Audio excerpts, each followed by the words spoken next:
ധൃതരാഷ്ട്ര ഉവാച ഇതെല്ലാം കൂടെ എണ്ണുമ്പോൾ 1.25 ലക്ഷം പദ്യം വരും. അതിനെ ഗ്രന്ഥം എന്നാണ് പറയാറുള്ളത്. ആ നിലയ്ക്ക് 1.25 ലക്ഷം വരും. നിലവിലുള്ള എല്ലാ പാഠങ്ങളിലും ഏറ്റവും വലിയ പാഠം ഔത്തരാഹ പാഠകമാണ്. അതിൽ പോലും 1.25 ലക്ഷം പദ്യം നിലവിലില്ല. 1 ലക്ഷത്തിൽ താഴെയുള്ളൂ. ഈ മഹാഭാരതം എന്ന് പറയുന്ന കൃതി അതിൻ്റെ വലിപ്പം കൊണ്ട് മാത്രമല്ല വലുതാവുന്നത്, അത് എഴുതിയ ആളിൻ്റെ വലിപ്പം കൊണ്ടുകൂടിയാണ്. നമ്മളൊക്കെ ഈ ഭഗവത്ഗീതയൊക്കെ ചൊല്ലുമ്പോൾ അതിൻ്റെ ആമുഖത്തിൽ നമസ്തുതേ വ്യാസ വിശാല ബുദ്ധേ എന്ന് പറയാറില്ലേ? വിശാല ബുദ്ധിയായ വ്യാസനെ നമസ്കരിച്ചുകൊണ്ടാണ് നമ്മൾ തുടങ്ങുന്നത്. വ്യാസൻ പറയുന്നു താൻ എന്തിനു വേണ്ടിയാണ് ഈ ഗ്രന്ഥം രചിക്കുന്നത് എന്ന് പറയുന്നുണ്ട്. ഇതിഹാസ പുരാണാഭ്യാം വേദം സം ഉപബൃംഹേയത്. ഇതിഹാസ പുരാണങ്ങൾ രചിച്ചിട്ടുള്ളത് വേദത്തിലെ തത്വത്തെ വിസ്തരിക്കാനാണ്. അപ്പം വേദം എന്താണ് എന്ന് അത് നമ്മൾ ആരുമേ കാണുന്നില്ല. അവിടെ ഇവിടെയൊക്കെ ചില പദ്യങ്ങൾ മനഃപ്പാഠമാക്കി ആരെങ്കിലുമൊക്കെ ചൊല്ലുന്നത് ഒഴിച്ചു നിർത്തിയാൽ ഈ ചതുർവേദം എന്നൊക്കെ പറയുമ്പോൾ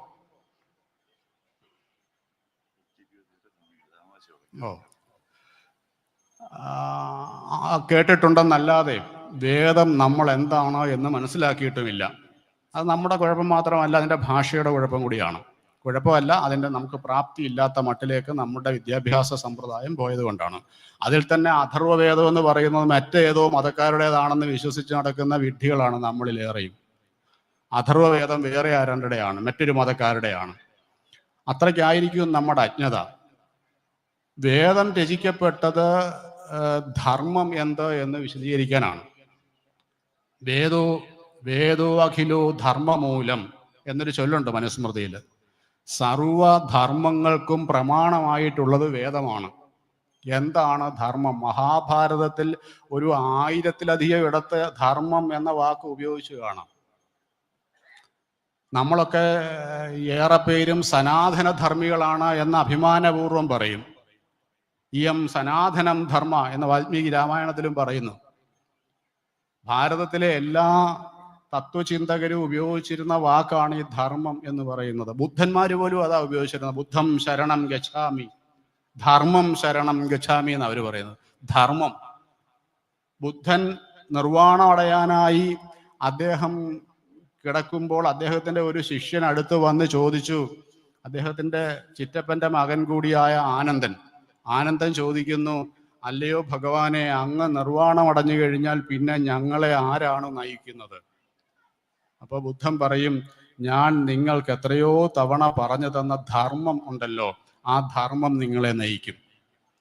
നമ്മുടെ മനുഷ്യ ജീവിതത്തിൻ്റെ ഒരു മനുഷ്യൻ്റെ പൂർണ്ണമായ ജീവിതം എന്ന് പറയുന്നത് ഈ ധർമാർത്ഥ കാമമോക്ഷങ്ങളാണെന്ന് നമ്മൾ എത്രയോ തവണ ഇവിടെയെല്ലാം കേട്ട് പഴകിയിരിക്കുന്നു.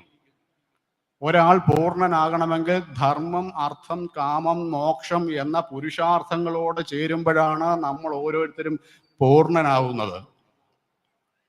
പക്ഷെ നമുക്ക് ഈ ധർമ്മം എന്ത് എന്നത് ഇന്നും മനസ്സിലാക്കാൻ കഴിയുന്നില്ല എന്നുള്ളതാണ്. പക്ഷെ സനാതന ധർമ്മികൾ എന്ന് നമ്മൾ സ്വയം പ്രശംസിക്കുകയും ചെയ്യും.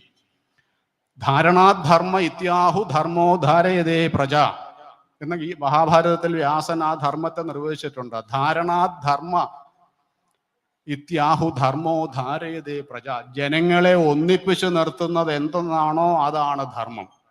നമ്മുടെ കുടുംബത്തെ ഒന്നിച്ചു നിർത്തുന്നത്, നമ്മുടെ സമൂഹത്തെ ഒന്നിച്ചു നിർത്തുന്നത്, നമ്മുടെ രാജ്യത്തെ ഒന്നിച്ചു നിർത്തുന്നത്, ഇത് ഏതാണോ അതാണ് ധർമ്മം.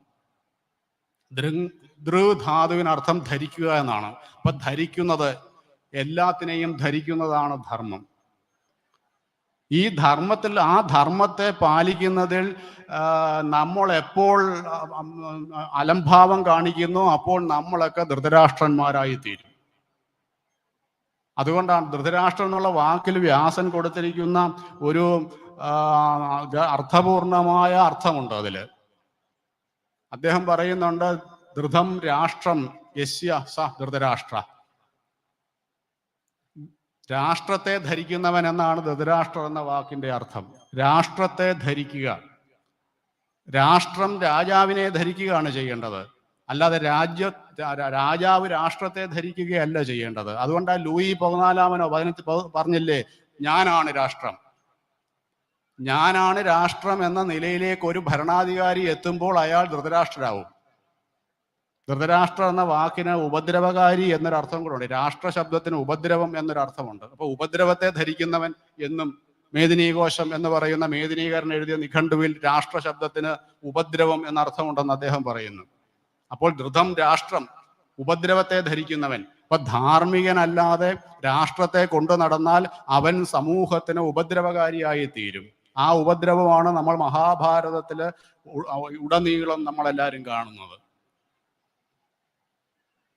അതുകൊണ്ട് നമ്മൾ ധാർമ്മികനാകണം. എന്തുകൊണ്ട് ധാർമ്മികനാകണമെന്ന് വ്യാസൻ പറയുന്നുണ്ട്. നമ്മളെന്നല്ല സമസ്ത ജീവികളും സുഖാന്വേഷികളാണ്, സുഖം ആഗ്രഹിക്കുന്നു. നിങ്ങൾ ഓരോരുത്തരും ഇവിടെ വന്നിരിക്കുന്നത് മനഃശാന്തിക്ക്, ആ ശാന്തി നൽകുന്ന സുഖത്തിന് വേണ്ടിയാണ്. എല്ലാ ജീവികളും അതാണ് ശ്രമിച്ചുകൊണ്ടിരിക്കുന്നത്. സുഖാർത്ഥ സർവഭൂതാനാം, അല്ലെങ്കിൽ സുഖാർത്ഥ പ്രാണിനാം ലോകെ, ഈ രണ്ടു പാഠങ്ങളും ഉണ്ട്. സുഖാർത്ഥ പ്രാണിനാം ലോകെ മതാ സർവാപ്രവൃത്തയ, സർവജീവികളും സുഖത്തിന് വേണ്ടി പ്രവർത്തിക്കുന്നു എന്ന് വ്യാസം പറയുന്നു. സുഖം ചെന്ന വിനാധർമ്മം തസ്മാ ധർമ്മപരോഭവ, സുഖമാകട്ടെ ധർമ്മം കൂടാതെ ഇല്ല, അതുകൊണ്ട് എല്ലാവരും ധാർമ്മികരാകൂ എന്നാണ് വ്യാസന്റെ ഉപദേശം. അതുകൊണ്ട് അദ്ദേഹത്തെ നമ്മൾ ഹൃദയവ്യാസമുള്ളവൻ എന്ന അർത്ഥത്തിൽ വ്യാസൻ എന്ന് വിളിക്കുന്നത്. വേദത്തെ പകുത്തത് കൊണ്ട് മാത്രമല്ല, ആ ഹൃദയവ്യാസം. അതുകൊണ്ടാ നമസ്തുതേ വ്യാസ വിശാല ബുദ്ധി ഭുല്ല അരവിന്ദ ആയത പത്രനേത്ര, ആയതമായ നീളം കൂടിയ കണ്ണുള്ളവനാണ്, ദീർഘവീക്ഷണം ഉള്ളവൻ എന്നർത്ഥം. അദ്ദേഹം ദീർഘവീക്ഷണം ഉള്ളവനായതുകൊണ്ടാണ് കഴിഞ്ഞ 3000 ആണ്ടായിട്ട് ഈ കൃതി ഇപ്പോഴും വായിക്കുന്നത്. നമ്മുടെ ചില എഴുത്തുകാരുടെ കൃതി അവർ ചാവുന്നതിന് മുമ്പ് അവരുടെ കൃതി ചത്തുപോകുന്നു. എന്നിട്ട് ഈ ഇതിഹാസ പുരാണങ്ങൾ കെട്ടുകഥകളാണ് അല്ലെങ്കിൽ അസംബന്ധ കഥകളാണെന്ന് പറയുന്നവരുടെ കൃതികൾ നിലനിൽക്കുന്നതും, അവരും പോയി അവരുടെ തലമുറകളും പോയാലും അവരസംബന്ധം എന്ന് വിളിച്ച ഈ കൃതി ഇപ്പോഴും നിലനിൽക്കുന്നു.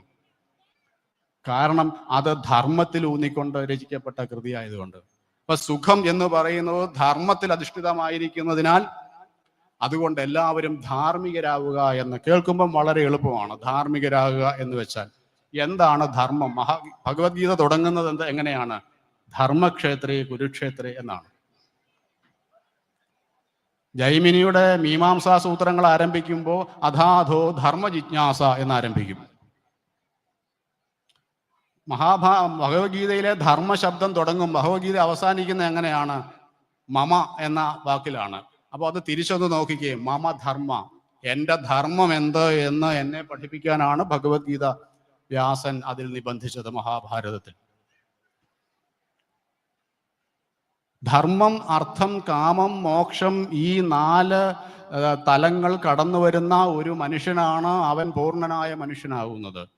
ധാർമ്മികമായി നമ്മൾ നേടുന്നതേ നമുക്ക് നമ്മുടേതായിരിക്കുകയുള്ളൂ. അങ്ങനെ നേടിയെടുക്കുന്ന ജീവനോപാധികൾ അഥവാ അർത്ഥം, ആ അർത്ഥം കൊണ്ട് വേണം നമ്മൾ നമ്മളുടെ കാമം, ആഗ്രഹങ്ങൾ നിറവേറ്റാൻ. നമ്മുടെ ആഗ്രഹങ്ങളുണ്ട്, അനേകം ആഗ്രഹങ്ങൾ നമുക്കുണ്ട്. ആ ആഗ്രഹങ്ങൾ നിറവേറ്റേണ്ടത് ധാർമ്മികമായി നമ്മൾ നേടിയെടുക്കുന്ന അർത്ഥം അല്ലെങ്കിൽ ജീവനോപാധികൾ കൊണ്ട് വേണം. അങ്ങനെ വരുന്ന ഒരു മനുഷ്യന് മാത്രമേ മോക്ഷം എന്ന് പറയുന്ന ഒരു അവസ്ഥയുള്ളൂ. മോക്ഷം എന്ന് വെച്ചാൽ ചത്തു കഴിഞ്ഞാൽ എങ്ങാണ്ടോട്ട് പോകുന്നതാണെന്നൊക്കെ നമ്മളെ തെറ്റിദ്ധരിപ്പിച്ചു. ആചാര്യസ്വാമി, ശങ്കരാചാര്യസ്വാമി പറഞ്ഞിട്ടുണ്ട്, മോക്ഷകാരണ സാമഗ്രിയം ഭക്തിരേവ ഗിരീയസി സ്വസ്വരൂപാനുസന്ധാനം ഭക്തിരിത്യഭിധീയതേ. ഞാൻ ആരാണ് എന്ന് തിരിച്ചറിയുന്നതാണ് മോക്ഷം എന്ന ശങ്കരാചാര്യസ്വാമി പറഞ്ഞാലും നമ്മൾ സമ്മതിച്ചു കൊടുക്കുകയില്ല. നമുക്ക് ആരെങ്കിലും തട്ടിക്കക്കാർ പറയുന്നത് മാത്രമേ നമ്മൾ അംഗീകരിക്കൂ. സാക്ഷാൽ ശങ്കരാചാര്യരൊക്കെ വലിയ ജ്ഞാനിയൊന്നും ഇവിടില്ല. സാക്ഷാൽ ശങ്കരാചാര്യസ്വാമി പറയുന്നു, മോക്ഷകാരണ സാമഗ്ര്യമായ ഭക്തി സ്വസ്വരൂപാനുസന്ധാനം, ഞാൻ ആരാണ് എന്ന് തിരിച്ചറിയലാണ്. അഹം ബ്രഹ്മാസ്മി എന്ന തിരിച്ചറിവിൽ എത്തുന്നത് വരെയുള്ള യാത്രയാണ്. ചത്തു കഴിഞ്ഞ് മുകളിലൊരു സ്വർഗം ഉണ്ടെന്ന് നമ്മളെല്ലാം അങ്ങോട്ട് നയിക്കും എന്നൊക്കെയുള്ള ഈ അസംബന്ധം നമ്മളെ പറഞ്ഞു പഠിപ്പിച്ചത് ആരാണെന്നറിയാമോ? ഈ നമ്മുടെ രാജ്യത്തേക്ക് കടന്നു കയറി വന്ന സെമറ്റിക് മതങ്ങൾ നമ്മളെ പഠിപ്പിച്ചതാണ്. നമ്മുടെ വേദത്തിൽ ഞാൻ 4 വേദവും ശ്രദ്ധയോടെ പഠിച്ചിട്ടുണ്ട്. ഞാൻ അവിടെ കണ്ടില്ല. മീമാംസകര് പോലും സ്വർഗകാമോ യജേത എന്ന് പറയുമ്പോൾ സ്വർഗം എന്ന് വെച്ചാൽ കുമാരില ഭട്ടൻ അർത്ഥം പറയുന്നുണ്ട് വിശേഷ സുഖം സ്വർഗം എന്നാണ്. നിങ്ങൾ നിങ്ങളുടെ വീട്ടിൽ ഒരു വാഴ വെച്ച് അതിന് വെള്ളം കോരി വളർത്തി കൊണ്ടുവന്ന് അത് കുലച്ച് അതിൻ്റെ പഴം നിങ്ങൾ ആ വാഴ വെട്ടിവെച്ച് പഴുപ്പിച്ച് അതിൻ്റെ പഴം തിന്നുമ്പോൾ ലഭിക്കുന്ന സുഖമല്ല നിങ്ങൾ അയൽക്കാരൻ്റെ പറമ്പിൽ കടന്നു ചെന്ന് അവിടുന്ന് ഒരു വാഴ വെട്ടിക്കൊണ്ടുവന്ന് പഴുപ്പിച്ച് തിന്നുമ്പോൾ ഉള്ളത്. അതിൽ വിശേഷ സുഖമില്ല. നിങ്ങൾ അധ്വാനിച്ചുണ്ടാക്കിയ അതിൽ വിശേഷ സുഖമുണ്ട്. ഈ നിങ്ങൾ ധാർമ്മികമായി ചെയ്യുന്ന കർമ്മത്തിന്റെ ഫലമായി ലഭിക്കുന്ന ആ ഫലമാണ് സ്വർഗം എന്ന് പറയുന്നത്. വിശേഷ സുഖം സ്വർഗം. അല്ലാതെ വേറൊരു സ്വർഗം മുകളിൽ ഇരിപ്പുണ്ടെന്ന് ഈ സാറ്റലൈറ്റും ഒക്കെ ഓടുന്നുണ്ടല്ലോ അവിടെ കൂടെ. അവരോടൊക്കെ ഒന്ന് ചോദിച്ചു നോക്കി, അല്ലെങ്കിൽ അവിടെ പോയവരാരും വന്ന് പറഞ്ഞിട്ടുണ്ടോ? ഇതൊക്കെ നമ്മളെ കുഴിയിൽ ചാടിക്കാൻ കാലാകാലങ്ങൾ, ഇത് ഇന്നലെ ഉണ്ടായൊന്നുമല്ല, 10,000-2000 കൊല്ലം കൊണ്ട് നടക്കുന്ന പണിയാണിത്. അങ്ങനെ ഒരു സ്വർഗത്തല്ല. നിങ്ങളെല്ലാവരും എവിടെയാണ് ലയിക്കുന്നത്? നമ്മളൊരു കുട്ടിയെ പണ്ട് മഹാഭാരതത്തിൽ ആണെന്ന എൻ്റെ ഓർമ്മ, ഒരിടത്ത് പറയും, കുട്ടിക്ക് പേരിടുമ്പോൾ അവന്റെ ചെവിയിൽ ഓതിക്കൊടുക്കും, കുഞ്ഞെ കുലം പവിത്രം, നീ ജനിച്ചത് കൊണ്ട് നിന്റെ കുടുംബം, നിന്റെ കുലമുണ്ടല്ലോ, നീ ഏത് വംശത്തിലാണോ ജനിച്ചത് ആ വംശം പരിശുദ്ധമാകട്ടെ. ജനനീ കൃതാർത്ഥ, നിന്നെ പ്രസവിച്ച നിന്റെ അമ്മ കൃതാർത്ഥയാകട്ടെ.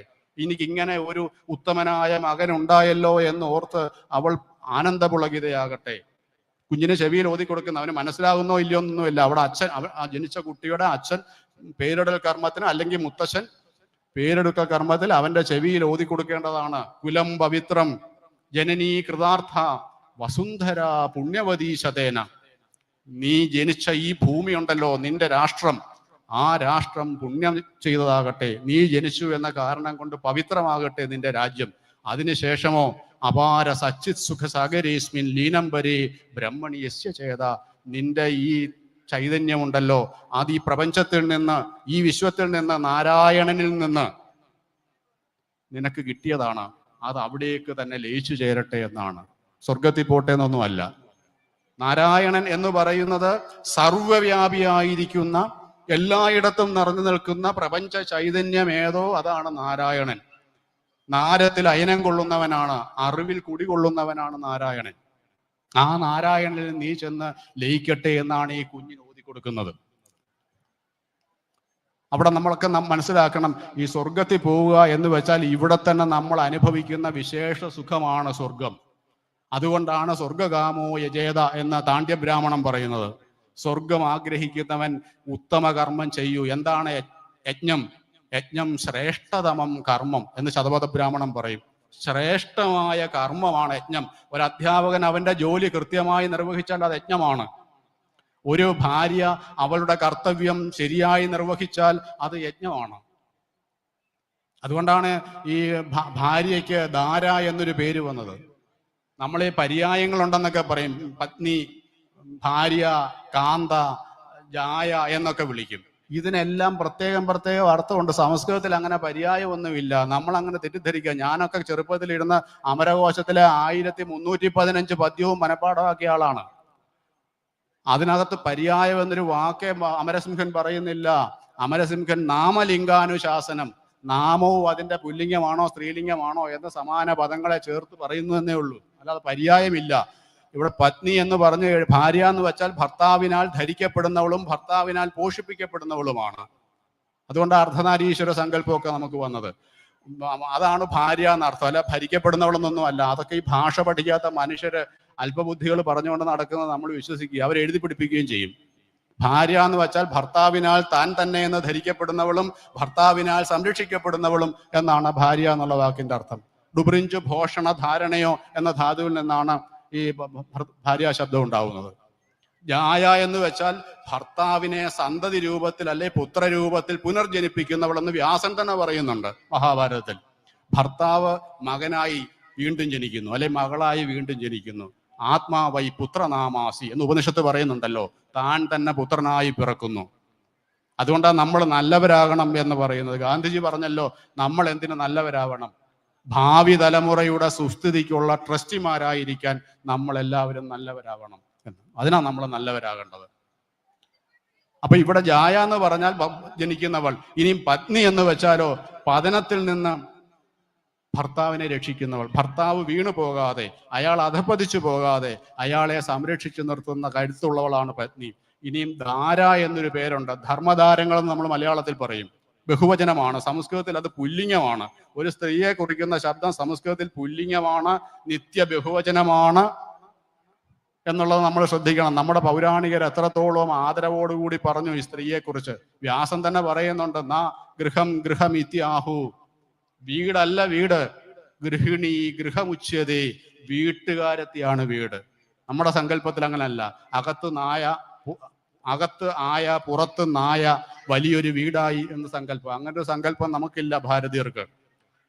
നാ ഗൃഹം ഗൃഹം ഇത്യാഹു, വീട് വീടല്ല, ഗൃഹിണി ഗൃഹമുച്യതേ, വീട്ടുകാരത്തിയാണ് വീട്. ഗൃഹം ബിനാ ഭാര്യ, അവിടെ ഒരു വാക്ക് മാറി, ഞാൻ കയ്യിൽ നിന്ന് ചേർത്തതാണ്. അരണ്യ സദൃശം സമം. ഭാര്യയില്ലാത്ത വീട് അല്ലെങ്കിൽ വീട്ടുകാരത്തേക്ക് പ്രാധാന്യമില്ലാത്ത വീട് വനത്തിന് തുല്യമാണ് എന്നാണ് വ്യാസഭഗവാൻ പറയുന്നത്. അദ്ദേഹത്തെ ഭഗവാൻ എന്ന് നമ്മൾ വിളിക്കുന്നത് സർവ്വ ഐശ്വര്യപൂർണ്ണനായതുകൊണ്ടാണ്. അദ്ദേഹത്തിന്റെ പേര്, യഥാർത്ഥ പേരെന്താണെന്നറിയാമോ? കൃഷ്ണൻ.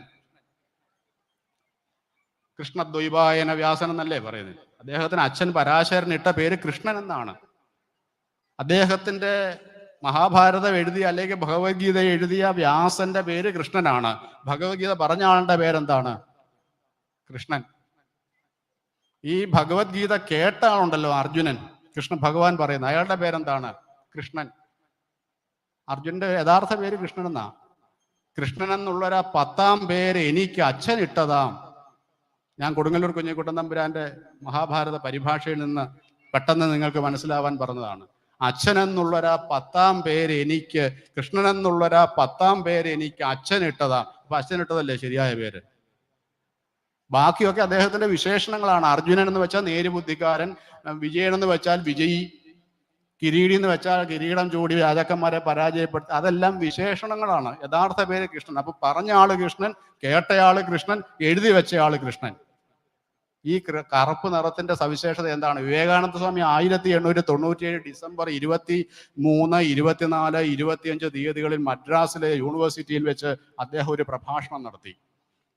2-3 ദിവസങ്ങളായിട്ട്. അതിലൊരു പ്രഭാഷണ ദിവസം അദ്ദേഹം ചോദിച്ചു അവിടെ ഇരുന്ന കുട്ടികളോടും അധ്യാപകരോടും, ഈ വിഷ്ണുവിനെയും കൃഷ്ണനെയും ഒക്കെ വരയ്ക്കുമ്പോൾ നീല നിറത്തിൽ എന്താണ് വരയ്ക്കുന്നത്? അവിടെ അധ്യാപകർക്കാർക്ക് ഉത്തരമില്ലായിരുന്നു. ഒരു കൊച്ചു കുട്ടി, ഇന്റർമീഡിയറ്റിന് പഠിക്കുന്ന ഒരു കുട്ടി എഴുന്നേറ്റ് നിന്നിട്ട് പറഞ്ഞു, അനന്തതയുടെ പ്രതീകമായ ആകാശത്തിനും ഈ സമുദ്രത്തിനും നീല നിറമാണ്. അതുകൊണ്ട് സർവ്വവ്യാപിയായിരിക്കുന്ന അനന്തനായിരിക്കുന്ന ഭഗവാനെ നമ്മൾ നീല നിറത്തിൽ വരയ്ക്കുന്നു. സ്വാമി ആ കുട്ടിയെ അനുഗ്രഹിച്ചു. ആ കുട്ടിയാണ് പിൽക്കാലത്ത് സ്വതന്ത്ര ഇന്ത്യയുടെ ആദ്യത്തെ ഗവർണർ, ഇന്ത്യക്കാരനായ ഗവർണർ ജനറൽ സി രാജഗോപാലാചാരി. അപ്പൊ നമ്മൾ ഈ മഹാഭാരതം പഠിക്കുമ്പോൾ ഈ മഹാഭാരതത്തിലൂടെ ഇത്തരത്തിലുള്ള സമയക്കുറവ് കൊണ്ട് ഞാൻ ഇത് ചുരുക്കുകയാണ്. എത്ര ദിവസം പറഞ്ഞാലും തീരാത്തത്രയുണ്ട്. 8:20 വരെ സമയം അനുവദിച്ച് തന്നിട്ടുണ്ട്, കുറിപ്പ് തന്നു. അപ്പോൾ ഒരു 20 മിനിറ്റ് കൂടെ നിങ്ങൾ എന്നെ സഹിക്കുമെങ്കിൽ ഞാൻ കുറച്ചുകൂടെ കാര്യങ്ങൾ പറയാം. അങ്ങനെ മഹാഭാരതത്തില് നമ്മൾ ധർമ്മത്തെക്കുറിച്ചാണ് പറഞ്ഞു വന്നത്. ഇടയ്ക്ക് ഞാൻ അവിടെ നിന്ന് ഒരു ശാഖാചംക്രമണം നടത്തി എന്നേ ഉള്ളൂ. ധർമ്മം എന്ന് പറയുന്നതിൽ എന്താണ് ധർമ്മം? ധർമ്മത്തിന് 13ാം നൂറ്റാണ്ടിൽ ജീവിച്ചിരുന്ന ദേവരാജ യജ്വാവ് എന്ന പ്രശസ്തനായ വേദപണ്ഡിതൻ എഴുതിയിട്ടുണ്ട്. ധർമ്മം എന്ന് പറഞ്ഞാൽ കർത്തവ്യം എന്നാണ് അർത്ഥം. നമ്മളുടെ ഓരോരുത്തരുടെയും കർത്തവ്യമാണ് നമ്മുടെ ധർമ്മം. ഒരച്ഛൻ്റെ കർത്തവ്യം അയാൾ നിഷ്കാമമായി ആ അച്ഛൻ്റെ ജോലി ചെയ്യുക എന്നതാണ്. മക്കൾ പിന്നീട് ചെലവിന് തരണം, ഇത്ര നാളെ എനിക്ക് ചെലവിന് തരണം, ഇത്ര രൂപ എനിക്ക് ചെലവിന് തരണം, ഇങ്ങനെ ഒന്നും മക്കളെ വളർത്തരുത് എന്നാണ് നമ്മുടെ ഭഗവത്ഗീതയൊക്കെ വായിച്ചാൽ നമുക്ക് മനസ്സിലാവുന്നത്. നിഷ്കാമകർമ്മം ചെയ്യുക. നിഷ്കാമം എന്ന് വെച്ചാൽ ഫലം ഉണ്ടാവുകയോ ഉണ്ടാകാതിരിക്കുകയോ ചെയ്യട്ടെ, പക്ഷെ ആ ഫലത്തിൻ്റെ മേൽ നമ്മൾ ഒട്ടിപ്പിടിച്ചിരിക്കരുത്. നിങ്ങൾക്ക് ഞാൻ അതിനൊരു സംഭവം പറയാം, എളുപ്പം മനസ്സിലാവാൻ. എന്താണ് ഈ നിഷ്കാമകർമ്മം എന്നുള്ളതിന്? ഈ പോളിയോ മരുന്ന് മിക്കവാറും എല്ലാവർക്കും എടുത്തിട്ടുണ്ടല്ലോ. പോളിയോ മരുന്ന് 1950 കാലഘട്ടത്തിലാണ്, 54 മറ്റോ ആണ് ഈ പോളിയോ മരുന്ന് കണ്ടെത്തുന്നത്. അത് ജർമ്മൻകാരനായ, കുടുംബപരമായി ജർമ്മൻകാരനാണ് അദ്ദേഹം. അമേരിക്കയിലാണ് ജനിച്ചതും വളർന്നതും. പക്ഷേ ജൂതവർഗത്തിൽപ്പെട്ട ജർമ്മൻകാരനായ ദമ്പതികളുടെ മകനാണ് അദ്ദേഹം. അദ്ദേഹത്തിൻ്റെ പേര്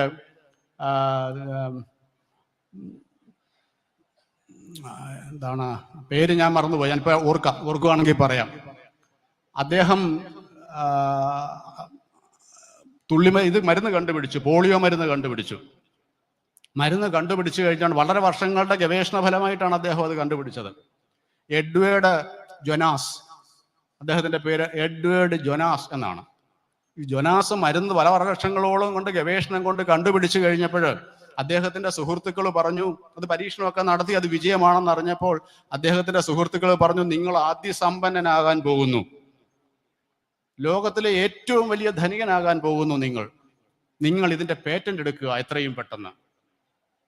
അദ്ദേഹം ആ ചോദിച്ച സുഹൃത്തിനോട് പറഞ്ഞു, ഈ സൂര്യൻ നാളെ തൊട്ട് പേറ്റന്റ് വേണം എന്ന് പറഞ്ഞാൽ ഈ ജീവജാലങ്ങളുടെയൊക്കെ അവസ്ഥ ഒന്ന് ആലോചിച്ച് നോക്കും.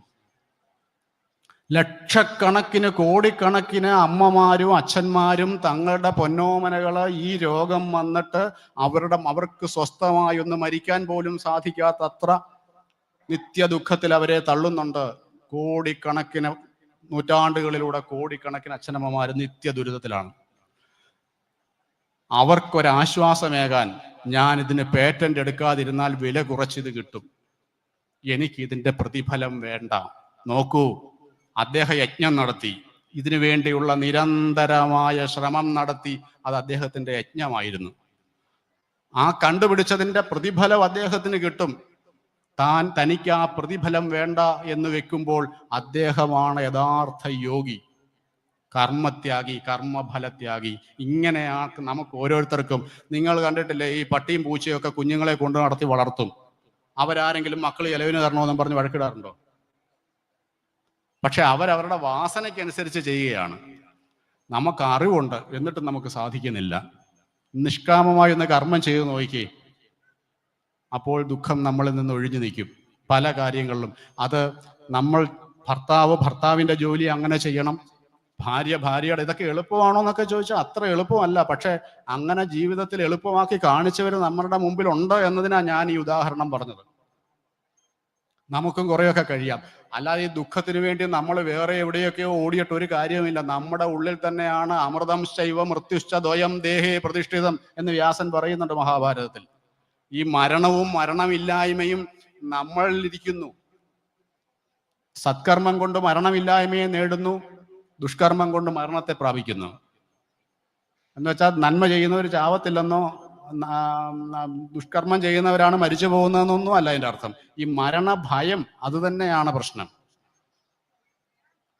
മരണഭയം ഇല്ലാതിരിക്കണമെങ്കിൽ നമ്മൾ നമ്മുടെ കർത്തവ്യം ചെയ്യുന്നു. മരണം നമുക്ക് പിന്നാലെ വന്നുകൊണ്ടിരിക്കും, അതിനെയൊന്നും ഒഴിവാക്കാനൊന്നും സാധ്യമൊന്നുമല്ല മനുഷ്യർക്ക്. അത് ഓർത്ത് എപ്പോഴും ഇങ്ങനെ ആശങ്കപ്പെട്ട് നടക്കുന്ന ആൾക്ക് രോഗങ്ങൾ വരാമെന്നല്ലാതെ അതുകൊണ്ട് പ്രത്യേകിച്ച് പ്രയോജനമൊന്നുമില്ല. അപ്പൊ ധർമ്മം, ഗീത ആരംഭിക്കുന്നത് ധർമ്മക്ഷേത്രേ കുരുക്ഷേത്രേ എന്നാണ്. ക്ഷേത്രം എന്ന് വെച്ചാൽ ശരീരം. ശരീരം കൗന്ദേയ ക്ഷേത്രമിത്യഭിധീയതേ എന്ന് ഗീതയിൽ പറയുന്നുണ്ട്. ശരീരമാണ്. അപ്പൊ ഈ നമ്മളിലിരിക്കുന്നതാണ് ധാർമ്മികത. മമ ധർമ്മം, എൻ്റെ കർത്തവ്യം എന്ത്? ഓരോരുത്തർക്കും കർത്തവ്യങ്ങളുണ്ട്. സ്വധർമ്മേ നിധനം ശ്രേയ പരധർമ്മോ ഭയാവഹ. സ്വന്തം ധർമ്മത്തിൽ കൊല്ലപ്പെട്ടാലും നല്ലതാണ്, അന്യന്റെ ധർമ്മം കയറി ചെയ്യരുത്. നമ്മളൊരു ഹോസ്പിറ്റലിലോട്ട് രോഗിയെ കൊണ്ട് ചെയ്യുക, ഗേറ്റ് കീപ്പർ കയറി ഓപ്പറേറ്റ് ചെയ്താൽ അങ്ങനെ ഇരിക്കും? അത് ചെയ്യാൻ പരിശീലനം കിട്ടി അതിന് സമൂഹം ഏർപ്പെടുത്തിയിട്ടുള്ള ഡോക്ടറാണ് അത് ചെയ്യേണ്ടത്, അല്ലാതെ ആരെങ്കിലും കയറി ചെയ്യേണ്ട. അപ്പൊ പരധർമ്മം ചെയ്യരുത്, അന്യന്റെ ജോലി ചെയ്യരുത്. ഭർത്താവിൻ്റെ ജോലിയാണ് ചെയ്യേണ്ടത്, മകന്റെ ജോലി ചെയ്യണം, കർത്തവ്യം ചെയ്യണം. അധ്യാപകന്റെ ജോലി ചെയ്യണം. അധ്യാപകൻ യൂണിയൻ നേതാവായാൽ വിദ്യാഭ്യാസം നേരെയാവില്ല. ആ കർത്തവ്യമാണ് ചെയ്യേണ്ടത്. നമ്മൾ ഓരോരുത്തർക്കും നമ്മളുടേതായ കർത്തവ്യം സമൂഹം. പട്ടാളക്കാരനായ അർജുനൻ ഇത്രയും കാലം പരിശീലനം നേടിയത് യുദ്ധം ചെയ്യാനാണ്. അയാൾ യുദ്ധം ചെയ്യാതെ സേനയെ കണ്ട് അല്പം ഒന്ന് സംഭ്രമിച്ചു. ആ സംഭ്രമം അയാൾ പുറത്തേക്ക് കാണിച്ചത് അപ്പുറത്ത് അമ്മാവനും അപ്പൂപ്പനും ഒക്കെ നിൽപ്പുണ്ടെന്ന്. അപ്പം ശ്രീകൃഷ്ണൻ ചോദിച്ചു, പ്രഹസന്നിവ ഭാരത എന്നാ. ഭഗവാൻ ഒന്ന് പുഞ്ചിരിച്ചിട്ട് പറഞ്ഞു, ഈ കണ്ടു ഭയന്നു സത്യത്തിൽ ഇയാള്. കർത്തവ്യത്തെ ഇത്രയും നാള് പരിശീലനം നേടിയതും തപസ് ചെയ്തതും ദിവ്യായുധങ്ങൾ നേടിയതും എല്ലാം നീതിക്ക് വേണ്ടി യുദ്ധം ചെയ്യും എന്ന പ്രതിജ്ഞ എടുത്തുകൊണ്ടാണ്. ഉറങ്ങിക്കിടന്ന ഭഗവാനെ വിളിച്ചുണർത്തിക്കൊണ്ട് വന്നതാണ്. ഭഗവാൻ അവിടെ ഉറങ്ങിക്കിടക്കുകയായിരുന്നു. അർജുനനും ഈ ദുര്യോധനും ചെന്ന് കാൽക്കലും തലക്കലും നിന്നിട്ട് അദ്ദേഹത്തെ കുത്തി ഉണർത്തി യുദ്ധക്കളത്തിൽ കൊണ്ടുവന്നിട്ട് പറയും, അപ്പുറത്ത് അമ്മാവനും അപ്പൂപ്പനും നിൽപ്പുണ്ടെന്ന്. പക്ഷെ അപ്പുറത്ത് നിൽക്കുന്ന അമ്മാവനും അപ്പൂപ്പനും ചേട്ടനും അനിയനും ഒക്കെ ഇവനെ കൊല്ലാൻ നിൽക്കുക. നമ്മളെ ആക്രമിക്കാൻ വരുന്നവൻ അവിടെ കൊല്ലാൻ നിൽക്കുമ്പം യുദ്ധം ഒന്നിനും പരിഹാരമല്ല എന്ന മുരട്ടൻ ന്യായം പറഞ്ഞുകൊണ്ടിരുന്നാൽ അവൻ ഇന്ന് 4 പേരെ കൊന്നെങ്കിൽ നാളെ 16 പേരെ കൊല്ലും, പിറ്റേ ദിവസം 50 പേരെ കൊല്ലും, അവസാനം സർവരെയും കൊല്ലും. മഹാഭാരതത്തിൽ വ്യാസൻ പറയുന്നുണ്ട്, നമ്മളോട് എങ്ങനെ പെരുമാറുവോ അതുപോലെ തിരിച്ചു പെരുമാറണം. മഹാഭാരതത്തിലെ കഥയെ അടിസ്ഥാനപ്പെടുത്തി ഭാരവി എഴുതിയ കിരാതാർജുനീയത്തിൽ അദ്ദേഹം പറയുന്നു, വ്രജന്തിയെ മൂഢധിയ പരാഭവം ഭവന്തി മായാവിഷുയേനമായിന. ചതിച്ചിടുന്നവർക്കെതിരായി ചതിച്ചിടാതിരിക്കുന്നവൻ നാശമാർന്നു പോകുമെന്ന്. അതാണ് നമ്മൾ വ്രജന്തിയെ മൂഢധിയ പരാഭവം ഭവന്തി മായാവിഷു ഏനമായിന. ഇങ്ങോട്ട് ചതിവ് കാണിച്ചാൽ തിരിച്ച് അങ്ങോട്ട് ചതിക്കുന്നില്ലെങ്കിൽ ഇവൻ നശിച്ചു പോവും. മഹാഭാരതം ഈ അഹിംസ പരമോധർമ്മ എന്നൊക്കെ പറഞ്ഞില്ലേ, നമ്മൾ ചുമ്മാതെ ഈ ബുദ്ധമതക്കാരും ജൈനമതക്കാരും ഒക്കെ പറഞ്ഞ ഈ അസംബന്ധ അഹിംസ എടുത്ത് വിഴുങ്ങിക്കൊണ്ട് നടക്കുകയാണ്. ഒന്നിനെയും കൊല്ലരുത്. മഹാഭാരതത്തിൽ കൗശിക ബ്രാഹ്മണന് ഉപദേശം കൊടുക്കുന്ന ആളാരാ? ഇറച്ചി വെട്ടുകാരൻ ധർമ്മവ്യാധൻ അല്ലേ? ധർമ്മവ്യാധൻ എന്ന് അദ്ദേഹത്തെ വിളിക്കുന്നത് ഇറച്ചി വെട്ടുകാരനാണ്. അയാളാണ് ഒരു കൗശിക ബ്രാഹ്മണന് തത്വം ഉപദേശിക്കുക. അതാണ് വ്യാധഗീത എന്ന പേരിൽ മഹാഭാരതത്തിൽ വളരെ പ്രശസ്തമായ കൃതി. ഒരുപാട് ഗീതകളുണ്ട് മഹാഭാരതത്തിൽ തന്നെ. അതിലെ ഒരു പ്രശസ്തമായ ഭഗവത്ഗീത കഴിഞ്ഞാൽ മറ്റൊരു പ്രശസ്തമായ ഗീതയാണ് വ്യാധഗീത. വ്യാധൻ എന്ന് വെച്ചാൽ ഈ ഇറച്ചി വെട്ടുകാരൻ, കാട്ടാളനാണ്. അയാൾ ഇറച്ചി വെട്ടി ദിവസവും വിൽക്കും. അത് അയാളുടെ കർത്തവ്യമാണ്, അയാൾക്ക് കിട്ടിയ ജോലിയാണ്. ബുദ്ധമതക്കാർ പറയുന്ന ഒന്നിനെയും കൊല്ലരുത്, പക്ഷെ വല്ലവരും കൊന്നതിനെ വലിഞ്ഞു കയറി ദാനം വാങ്ങിച്ച് തിന്നാം, അതിന് കുഴപ്പമൊന്നുമില്ല. അതെന്തൊരു യുക്തിയാണ്? ഹിംസ കർത്തവ്യത്തിന്റെ ഭാഗമായി ചെയ്യുന്ന ഹിംസയല്ല. പട്ടാളക്കാരൻ അവന്റെ ജോലിയാണ് ശത്രുവിനെ കൊല്ലുക എന്നുള്ളത്. ആ ജോലി ചെയ്യാൻ അർജുനനോട് പറഞ്ഞത്. നിന്റെ ശത്രു നിന്നെ കൊല്ലാൻ നിൽക്കുന്നു, നീ കൊന്നില്ലേ അവൻ നിന്നെ കൊല്ലും, അതുകൊണ്ട് നീ കൊല്ലുക എന്ന് പറഞ്ഞ നിന്റെ കർത്തവ്യമാണത്. കർത്തവ്യത്തിന്റെ ഭാഗമായി ചെയ്യുന്ന ഹിംസയല്ലെന്നാണ് നമ്മളെ സനാതന ധർമ്മം പഠിപ്പിച്ചത്. ഒരു ഡോക്ടർ ഓപ്പറേറ്റ് ചെയ്യുമ്പം രോഗിയെ കീറി മുറിക്കണം, ഹിംസയാന്ന് പറയുമോ ആരെങ്കിലും? ആ ഡോക്ടറുടെ അശ്രദ്ധ കൊണ്ടല്ലെങ്കിൽ അയാൾ മരിച്ചു പോയാൽ അയാളെ കൊലപാതകി എന്ന് വിളിക്കുവോ? അതിർത്തിയിൽ യുദ്ധം ചെയ്ത് 100 പേരെ കൊന്നേച്ച് വരുന്ന ആളിന് നമ്മൾ എന്ത് ചെയ്യും? നമ്മൾ അയാൾക്ക് വീരാളിപ്പട്ട് കൊടുക്കും, അല്ലാതെ അയാളെ കൊലപാതകി എന്നും വിളിച്ച് നാട്ടിലാരും നടക്കുകയില്ല. പക്ഷെ യുദ്ധമല്ലാത്ത സന്ദർഭത്തിൽ ഒരാളെ പോയി കൊന്നാൽ, ഈ പട്ടാളക്കാരൻ കൊന്നാൽ അത് കൊലയാണ്. തൻ്റെ കർത്തവ്യാനുഷ്ഠാനത്തിന്റെ ഭാഗമായി എൻ്റെ വീട്ടിലേക്ക് കടന്നു കയറി വന്ന് എൻ്റെ ഭാര്യയെയും എൻ്റെ മകളെയും കൊല്ലാൻ ഒരുത്തൻ കയറി വരികയാണ്. ഞാൻ എന്ത് ചെയ്യണം? അവൻ കൊല്ലും എന്ന കാര്യത്തിൽ സംശയമില്ല. അവൻ അവരെ കൊല്ലുന്നതിന് മുമ്പ് ഞാൻ അവനെ കൊന്നിരിക്കണം. കാരണം ഇവരെ സംരക്ഷിച്ചോളാം എന്ന് അച്ഛനായും ഭർത്താവായും ഞാൻ ആ വ്യവസ്ഥ ചെയ്ത് ആ ധർമ്മം ഏറ്റെടുത്ത ആളാണ്. അവനെ കൊന്നിരിക്കണം. ആത്മരക്ഷാർത്ഥമാണെന്ന് കോടതി തെളിയിക്കാൻ കഴിഞ്ഞാൽ ഞാൻ രക്ഷപ്പെട്ടു. ഇതാണ് നമ്മളെ ഭാരതം, വ്യാസൻ പഠിപ്പിച്ച ധർമ്മം. ഇതാണ് നമ്മളെ വേദം പഠിപ്പിച്ച ധർമ്മം. നമ്മൾ ഇതെല്ലാം വിട്ടിട്ട് നമ്മൾ ഈ അവിയല് പരുവത്തിലാക്കി മറ്റുള്ളവരും സെമറ്റിക് മതക്കാരും അല്ലാത്ത ആളുകളും വഴിയെ പോയവരും വന്നവരും എല്ലാം പറഞ്ഞതൊക്കെ എടുത്ത് ഈ യഥാർത്ഥ പുസ്തകം വായിക്കാതെ നമ്മൾ വിഴുങ്ങിക്കൊണ്ട് നടക്കുകയാണ്, ആളുകളെ ഭയപ്പെടുത്തി. മഹാഭാരതം വീട്ടിൽ വെക്കരുതെന്ന് പോലും പറഞ്ഞ് നടക്കുന്ന വിഡ്ഢികളുണ്ട് നമ്മുടെ കൂട്ടത്തിൽ. അത് കലഹം ഉണ്ടാക്കുമെന്ന്. എങ്ങനെ കലഹം ഉണ്ടാകാതിരിക്കാം എന്നാണ് മഹാഭാരതം പഠിപ്പിക്കുന്നത്. ശാന്തി പർവ മഹാഫലം എന്ന് വ്യാസൻ തന്നെ പറയുന്നുണ്ട്. നിങ്ങൾ ഇത് വായിച്ചാൽ നിങ്ങളുടെ മനസ്സിൽ ശാന്തി എന്ന ഫലത്തെ പുറപ്പെടുവിക്കുന്നതാണ് ഈ ഗ്രന്ഥം എന്നാ പറയുന്നത്. നിങ്ങളുടെ എല്ലാവരുടെയും വീട്ടിൽ നിങ്ങൾ വായിച്ചില്ലെങ്കിൽ ഒരു സെറ്റ് വാങ്ങിച്ചു വെക്കണം മഹാഭാരതം. അത് ഒരു വഴക്കും ഉണ്ടാകില്ല. ഇങ്ങനെയൊക്കെയുള്ള മണ്ടന്മാര് പറയുന്നതെല്ലാം കൂടെ കേട്ട് വിശ്വസിച്ച് നടക്കുന്ന അന്ധവിശ്വാസത്തിന്റെ യഥാർത്ഥ വിശ്വാസവുമില്ല. ആചാര്യസ്വാമി നമുക്ക് പറഞ്ഞു തന്നിട്ടുണ്ട് എന്താണ് യഥാർത്ഥ ഭക്തി, യഥാർത്ഥ ചിന്ത എന്താണെന്നൊക്കെ പറഞ്ഞു. നമുക്കതൊന്നും ഒരു കാര്യവുമല്ല. നമ്മൾ ഈ പള്ളിക്കൂടത്തിൽ പോകാത്തവന്മാർ പറയുന്നതെല്ലാം കേട്ട് വിശ്വസിച്ച് അവൻ നയിക്കുന്ന വഴിയെ കൂടെ നയിക്കുക. അന്ധേനൈവ നിയമാന യഥാന്ത എന്ന് ഉപനിഷത്ത് പറഞ്ഞില്ലേ? അന്ധൻ അന്ധനെ നയിക്കുന്നു എന്നതുപോലെ നമ്മൾ ഓരോരുത്തരും പോവാണ്. അതുകൊണ്ട് ഞാൻ നിർത്തുകയാണ്. നമ്മൾ ഭാരതീയര് ധർമ്മം എന്നതിൻ്റെ ശരിയായ നിർവചനം പഠിക്കാൻ നിങ്ങൾ ഇതിഹാസ പുരാണങ്ങളൊക്കെ വായിക്കുക. കുറേശ്ശെ വായിച്ചാൽ മതി, മുഴുവൻ വായിച്ചു തീർക്കണമെന്നുമില്ല. സ്വൽപ്പം അപ്യ അസ്യ ധർമ്മസ്യ ത്രായതേ മഹതോ ഭയാത് എന്ന് ഗീതയിൽ ഭഗവാൻ പറയുന്നില്ലേ? അല്പം ധർമ്മം ചെയ്യൂ, വലിയ ഭയത്തിൽ നിന്ന് നിങ്ങൾക്ക് മോചിക്കാം. നിങ്ങൾ 100% അച്ഛനാവണ്ട, പക്ഷെ നിങ്ങൾക്ക് 50%